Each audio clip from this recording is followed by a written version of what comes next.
एक तरफ वो कंट्रीज हैं जहां 14 साल का बच्चा स्कूल में स्टार्टअप बनाना सीख रहा है और दूसरी तरफ हमारे यहाँ 14 साल का बच्चा रट्टा मार रहा है कि मुगल एम्पायर का थर्ड रूलर कौन था। एक तरफ फिनलैंड, जर्मनी, नीदरलैंड्स, अमेरिका जैसी कंट्री स्टूडेंट्स को सिखाती हैं हाउ टू थिंक, और इंडिया का सिस्टम अभी भी बच्चों को सिखा रहा है व्हाट टू मेमोराइज। और सबसे डेंजरस बात मालूम है क्या है? हम लोगों को बचपन से ये बिलीव करवाया गया है कि marks is equal to intelligence. अगर आपके 95% आए तो आप जीनियस हो, अगर 65% आए तो आप फेलियर हो, चाहे रियल लाइफ में दोनों को बैंक लोन का फॉर्म तक भरना नहीं आता हो। और इसी इल्यूजन ने इंडिया के करोड़ों स्टूडेंट्स को एक ऐसी मशीन में डाल दिया है जो क्रिएटिविटी को क्रश करती है, क्यूरियोसिटी को मार देती है और इंसान को सिर्फ एग्जाम क्लियरिंग रोबोट बना देती है।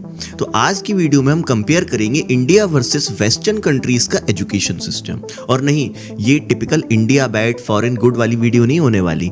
हम फैक्ट्स देखेंगे, रियलिटी देखेंगे, सिस्टम की साइकोलॉजी समझेंगे और एक्सपोज करेंगे कि प्रॉब्लम एग्जैक्टली है कहां पर। बिकॉज अनकंफर्टेबल ट्रूथ ये है कि इंडिया में बहुत इंटेलिजेंट लोग हैं, लेकिन हमारा एजुकेशन सिस्टम इंटेलिजेंस को ग्रो नहीं करता, उसे डोमेस्टिकेट करता है। सबसे पहले एक अनकंफर्टेबल इतिहास समझिए। ब्रिटिशर्स ने इंडिया का मॉडर्न एजुकेशन सिस्टम क्रिएट किया था मेनली क्लर्क्स और ओबीडिएंट वर्कर्स बनाने के लिए, क्रिएटिव इनोवेटर्स बनाने के लिए नहीं, क्वेश्चन करने वाले थिंकर्स के लिए नहीं, सिर्फ ऐसे लोग जो ऑर्डर्स फॉलो करें, फाइल्स हैंडल करें और सिस्टम को स्मूथली चलाएं। हालांकि मैं अंग्रेजी शिक्षा व्यवस्था को गलत नहीं बता रहा हूं किसी भी तरीके से, मैं उस भीड़ का हिस्सा नहीं हूं जो अंग्रेजी शिक्षा व्यवस्था को बेमतलब में गालियां देते रहते, क्योंकि उन्होंने हमें काफी कुछ दिया भी है। लेकिन शॉकिंग बात मालूम है आपको क्या है? 1947 के बाद भी हमने लार्जली वही स्ट्रक्चर कंटिन्यू रखा जो अंग्रेज हमें देकर गए थे। बस रूलर्स बदल गए, सिस्टम की आत्मा नहीं बदली। आज भी बेल बजती है, बच्चे लाइन में बैठते हैं, टीचर बोलता है, स्टूडेंट चुप रहता है और नोट्स लिखता है, याद करता है, एग्जाम देता है, नंबर्स लाता है, डिग्री लेता है, जॉब ढूंढता है और बेरोजगार रह जाता है। ये एजुकेशन कम इंडस्ट्रियल फैक्ट्री ज्यादा लगती है। इसलिए इंडिया में बहुत सारे स्टूडेंट्स ग्रेजुएशन के बाद भी कंफ्यूज रहते हैं कि मुझे लाइफ में आखिर करना क्या है। बिकॉज उन्हें कभी डिस्कवरी नहीं करने दिया गया, सिर्फ compete करना सिखाया। और कंपटीशन भी ऐसा कि बच्चा क्लास 6 से ही कोचिंग फैक्ट्री में घुस जाता है। जेईई, नीट, यूपीएससी बोर्ड्स के लिए इंडिया का स्टूडेंट लाइफ काफी बार एजुकेशन से ज्यादा सर्वाइवल का गेम बन जाता है। अब आते हैं सबसे बड़ी प्रॉब्लम पर, रूट लर्निंग, या सिंपल लैंग्वेज में बोले तो रट्टा मारना। इंडिया में बहुत स्कूल्स और कोचिंग इंस्टीट्यूट्स का मेन फोकस होता है क्वेश्चन का आंसर एग्जैक्टली टेक्स्ट बुक वाली लैंग्वेज में याद करवाना। मतलब अंडरस्टैंडिंग सेकेंडरी है, मेमोरी प्राइमरी है। इसी वजह से इंडिया में आपको बहुत सारे स्टूडेंट्स मिलेंगे जो फिजिक्स के फॉर्मूला तो याद कर लेंगे, लेकिन रियल वर्ल्ड में अप्लाई कभी कर ही नहीं पाएंगे। इंग्लिश ग्रामर रट लेंगे लेकिन कॉन्फिडेंटली कम्युनिकेट नहीं कर पाएंगे। कोडिंग सिंटैक्स याद कर लेंगे लेकिन ओरिजिनल प्रोडक्ट कभी बिल्ड ही नहीं कर पाएंगे। ये सिर्फ ओपिनियन नहीं है, इंडिया में खुद एजुकेशन एक्सपर्ट्स और मल्टीपल रिपोर्ट सालों से रट्टा लर्निंग को मेजर इशू बताते आए। इवन नेशनल एजुकेशन पॉलिसी 2020 ने भी ऑफिशियली एडमिट किया कि सिस्टम एक्सेसिवली रोट लर्निंग पर बेस्ड है और क्रिटिकल थिंकिंग की कमी है हमारे एजुकेशन सिस्टम में। मतलब प्रॉब्लम इतनी ऑब्वियस हो चुकी है कि गवर्नमेंट पॉलिसी डॉक्यूमेंट्स तक में मेंशन करना पड़ा। और फनी पार्ट देखिए, इंडिया में टॉपर होना और स्मार्ट होना दोनों सेम मान लिया जाता है, लेकिन रियल इंटेलिजेंस क्या होती है? Problem solving, communication, creativity, decision making, emotional intelligence, curiosity, adaptability. लेकिन ये चीजें कभी मार्कशीट में प्रॉपर्ली मेजर ही नहीं होती। और इसी वजह से कई बार रियल लाइफ में एवरेज स्टूडेंट्स सक्सेसफुल हो जाते हैं और टॉपर्स कभी कभी रियल लाइफ में फेल हो जाते हैं। अब सवाल आता है, वेस्टर्न कंट्रीज एग्जैक्टली क्या डिफरेंट करती हैं? देखिए, सब कंट्रीज परफेक्ट नहीं है, कोई भी कंट्री परफेक्ट नहीं है। अमेरिका का सिस्टम भी फ्लॉड है, यूरोप के भी अपने इश्यूज हैं, लेकिन कुछ फंडामेंटल डिफरेंस है। वहां एजुकेशन का फोकस ज्यादा होता है हाउ टू थिंक, इंडिया में फोकस होता है what to write in exam. Example के लिए फिनलैंड को देखिए, वहां होमवर्क कम होता है, स्टैंडर्डाइज्ड एग्जाम कम होते हैं, टीचर प्रोफेशन हाईली रिस्पेक्टेड होता है, स्टूडेंट्स को डिस्कशन, एक्सपेरिमेंटेशन और कोलैबोरेशन करवाया जाता है। जर्मनी में वोकेशनल एजुकेशन एक्सट्रीमली स्ट्रांग है, हर स्टूडेंट को इंजीनियर या डॉक्टर बनना जरूरी नहीं माना जाता। अगर किसी को मैकेनिक्स पसंद है, डिजाइन पसंद है, मैन्युफैक्चरिंग पसंद है, प्रैक्टिकल स्किल्स पसंद है, तो सिस्टम उसको रिस्पेक्ट देता है। लेकिन इंडिया में साइंस ले लो बेटा, अगर गलती से बच्चे ने कॉमर्स ले लिया तो लोग पूछते हैं कि मार्क्स कम आए होंगे इसके। अगर आर्ट्स लिया तो सोसाइटी समझती है अब तो उसकी लाइफ ओवर। मतलब एजुकेशन से पहले ही सोशल हायरार्की क्रिएट कर दी जाती है।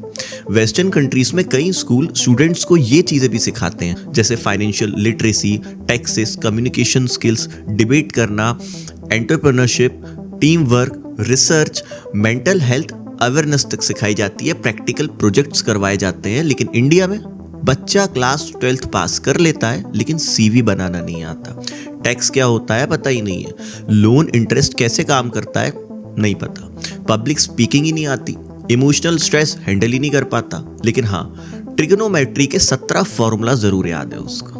अब एक डार्क रियलिटी समझिए, इंडिया का एजुकेशन सिस्टम सिर्फ आउटडेटेड नहीं है, कई बार मेंटली डिस्ट्रक्टिव भी बन जाता है। हर साल इंडिया में एग्जाम प्रेशर और कैरियर प्रेशर की वजह से लाखों स्टूडेंट्स एक्सट्रीम स्ट्रेस फील करते हैं। कोटा जैसे कोचिंग हब्स इसका सिंबल बन चुके हैं। 16-18 साल के बच्चे 10 से 12 घंटे पढ़ रहे हैं, सोशल लाइफ ऑलमोस्ट जीरो हो चुकी है उनकी, कांस्टेंट कंपैरिजन हो रहा है उनकी लाइफ में एक दूसरे से, फियर ऑफ फेलियर है उनके अंदर, पेरेंट्स की एक्सपेक्टेशन काफ़ी हाई है उनसे और सोसाइटी का प्रेशर अलग से है उनके ऊपर। और फिर हम शॉक होते हैं कि एंजाइटी और डिप्रेशन हमारे देश में बढ़ क्यों रहा है स्टूडेंट्स के बीच में, क्योंकि सिस्टम बच्चे को इंसान नहीं रैंक मशीन की तरह ट्रीट कर रहा है।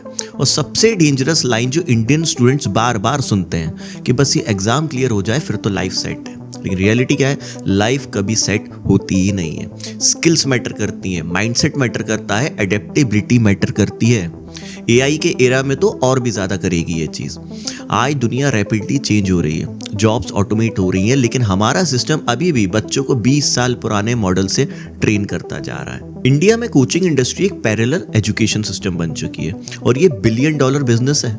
JEE, NEET, UPSC, SSC, banking, हर जगह कोचिंग। कई बार स्कूल सिर्फ अटेंडेंस सेंटर बन के रह जाते हैं, एक्चुअल पढ़ाई कोचिंग में ही होती है। और कोचिंग का मेन गोल क्या होता है? सिलेक्शन, एजुकेशन नहीं, सिलेक्शन। डिफरेंस समझिए, अगर किसी स्टूडेंट को फिजिक्स जेन्युइनली समझ आ रही है लेकिन एग्जाम क्रैक नहीं हुआ, सिस्टम उसे फेलियर ट्रीट करेगा। और अगर किसी ने पैटर्न मेमोराइज करके रैंक बना ली, सिस्टम उसको जीनियस बोल देगा। इसी वजह से इंडिया में बहुत सारे स्टूडेंट्स एकेडमिकली एग्जॉस्ट हो जाते हैं बिफोर द एज ऑफ 25। और फिर कॉर्पोरेट वर्ल्ड में एंटर करते रियलाइज होता है हमें तो टीम वर्क आता ही नहीं है, कम्युनिकेशन वीक है, क्रिटिकल थिंकिंग वीक है, लीडरशिप स्किल्स जीरो है, क्योंकि स्कूल और कोचिंग दोनों का फोकस एक ही था, एग्जाम, एजुकेशन नहीं। अब इंपॉर्टेंट क्लैरिफिकेशन पे आते हैं। वेस्टर्न कंट्रीज को ओवर ग्लोरीफाई भी नहीं करना चाहिए। अमेरिका में स्टूडेंट लोन क्राइसिस एक बहुत बड़ी प्रॉब्लम है। कई कंट्रीज में एक्सपेंसिव एजुकेशन इश्यूज हैं, बुली होते हैं वहाँ पे बच्चे, ड्रग्स लेते हैं, आइडेंटिफाई कंफ्यूजन हो जाता है, कल्चरल प्रॉब्लम्स हैं और सब कुछ एग्जिस्ट करता है। लेकिन फिर भी उन सिस्टम में एक चीज़ रिलेटिवली काफ़ी स्ट्रांग है, वो है इंडिविजुअलिटी। स्टूडेंट्स को सिर्फ मार्कशीट के बेसिस पर जज नहीं किया जाता और वहाँ internship, projects, research, culture, innovation, ecosystem और प्रैक्टिकल एक्सपोजर कंपैरेटिवली ज्यादा स्ट्रांग होता है। इसीलिए दुनिया की टॉप इनोवेशंस, स्टार्टअप्स और रिसर्च इकोसिस्टम्स लार्जली वहीं से डोमिनेट करते हैं। Harvard, MIT, Stanford, Oxford, Cambridge, ये इंस्टीट्यूट सिर्फ सिलेबस कंप्लीट नहीं करवाते, ये थिंकिंग स्टाइल बिल्ड करते हैं बच्चों की। और इंडिया के ब्राइटेस्ट स्टूडेंट्स भी आखिर में कहाँ जाना चाहते हैं? Foreign universities. क्यों? क्योंकि टैलेंट को इकोसिस्टम चाहिए, सिर्फ डिग्री नहीं चाहिए। इंडिया की सबसे बड़ी ट्रेजेडी टैलेंट की कमी नहीं है, इंडिया में टैलेंट की कोई कमी नहीं है, बल्कि प्रॉब्लम है डायरेक्शन की, सिस्टम की, इम्प्लीमेंटेशन की, अपॉर्चुनिटीज की और माइंडसेट की। हम बच्चों को मार्क्स के बेसिस पर डिवाइड कर देते हैं, 90% वाले को इंटेलिजेंट, 60% वाले को एक एवरेज स्टूडेंट्स। लेकिन रियल वर्ल्ड में एंटरप्रेन्योर अलग टाइप का इंटेलिजेंट होता है, आर्टिस्ट अलग टाइप का, ट्रेडर अलग टाइप का, एथलीट अलग टाइप का, कम्युनिकेटर अलग टाइप का, एक कंटेंट क्रिएटर अलग टाइप का। लेकिन हमारा सिस्टम एक ही मेजरिंग टेप यूज करता है, एग्जाम स्कोर। और फिर हम वंडर करते हैं, हम शॉक होते हैं कि इनोवेशन हमारे देश में कम क्यों हो रहा है। भाई इनोवेशन फियर से नहीं होती, क्यूरियोसिटी से होती है। और जिस बच्चे को बचपन से सिर्फ गलतियों के लिए पनिश किया गया हो, वो रिस्क कैसे लेगा? कुछ लोग बोलेंगे कि भाई न्यू एजुकेशन पॉलिसी तो आ गई है हमारे देश में। हाँ, NEP 2020 में काफ़ी अच्छी बातें भी हैं, जैसे रट्टा लर्निंग कम करना, critical thinking, multi disciplinary learning, vocational education, flexibility, skill development. Paper पर विजन जेन्युइनली अच्छा लगता है, लेकिन इंडिया की रियल प्रॉब्लम पॉलिसी अनाउंस करना नहीं है, इम्प्लीमेंटेशन होना है उसका। सबसे बड़ा चैलेंज है कि ये सब इम्प्लीमेंट कब होगा और अच्छे से इम्प्लीमेंट होगा भी कि नहीं होगा। रूरल स्कूल में अभी भी इंफ्रास्ट्रक्चर इश्यूज हैं, टीचर्स की शॉर्टेज है, डिजिटल डिवाइड है, इलेक्ट्रिसिटी प्रॉब्लम्स हैं, आउटडेटेड टीचिंग मेथड्स हैं, ये सारी चीज़ें हैं। कई रिपोर्ट्स के अकॉर्डिंग इंडिया एजुकेशन स्पेंडिंग अभी भी GDP के अराउंड 3 से 4% के आसपास ही है, जबकि लॉन्ग टर्म टारगेट 6% बताया गया था। तो सिर्फ पॉलिसी PDF अपलोड कर देने से एजुकेशन रिवॉल्यूशन नहीं आ जाएगा, ग्राउंड रियलिटी चेंज करनी पड़ती है। रियल एजुकेशन वो नहीं है जो सिर्फ एग्जाम क्लियर करवा दे, रियल एजुकेशन वो है जो इंसान को इंडिपेंडेंट बनाए, लॉजिकली सोचना सिखाए, मैनिपुलेशन समझना सिखाए, पैसा मैनेज करना सिखाए, हेल्थ और साइकोलॉजी समझाए, कम्युनिकेशन स्किल इंप्रूव करे, क्रिएटिविटी अनलॉक करे और सोसाइटी को एक बेटर जगह बनाए लोगों के रहने के लिए। अगर किसी कंट्री के स्टूडेंट्स डिग्री लेकर भी फेक न्यूज़ में फंस जाएं, बेसिक फाइनेंशियल डिसीजन ना ले पाएं, इमोशनली अनस्टेबल हो, सिर्फ इंस्ट्रक्शंस फॉलो कर सकें, तो फिर सिस्टम को क्वेश्चन करना ज़रूरी हो जाता है। और इसीलिए इंडिया में एजुकेशन रिफॉर्म सिर्फ सिलेबस चेंज करने का इशू नहीं है, ये नेशनल माइंडसेट का इशू है। देखिए, इंडिया को वर्ल्ड पावर बनाना है तो सिर्फ हाईवेज और स्काई स्क्रैपर इनफ नहीं होंगे, ऐसे स्कूल्स चाहिए जो थिंकर्स बनाएं, क्वेश्चन आस्क करने वाले स्टूडेंट्स बनाएं, इमोशनली स्ट्रॉन्ग यूथ बनाएं, क्रिएटर्स बनाएं। क्योंकि फ्यूचर उन कंट्रीज का होगा जिनके पास सिर्फ पॉपुलेशन नहीं, इमेजिनेशन भी होगी, कि विजन भी होगा। और शायद इंडिया की सबसे बड़ी प्रॉब्लम ये नहीं है कि हमारे स्टूडेंट्स इंटेलिजेंट नहीं है, प्रॉब्लम ये है कि हमारा सिस्टम इंटेलिजेंस को मार्कशीट में कन्वर्ट कर देता है। आप कमेंट्स में बताइए, क्या इंडिया का एजुकेशन सिस्टम जेन्युइनली स्टूडेंट्स को फ्यूचर के लिए प्रिपेयर कर रहा है या फिर सिर्फ एग्जाम्स के लिए बना रहा है। वीडियो पसंद आए तो लाइक, शेयर और चैनल को सब्सक्राइब जरूर कर दीजिएगा। अगर आपकी वीडियो अच्छी लगी तो अगली वीडियो आपको और भी ज़्यादा अच्छी लगेगी। मिलते हैं अगली वीडियो में। जय हिंद।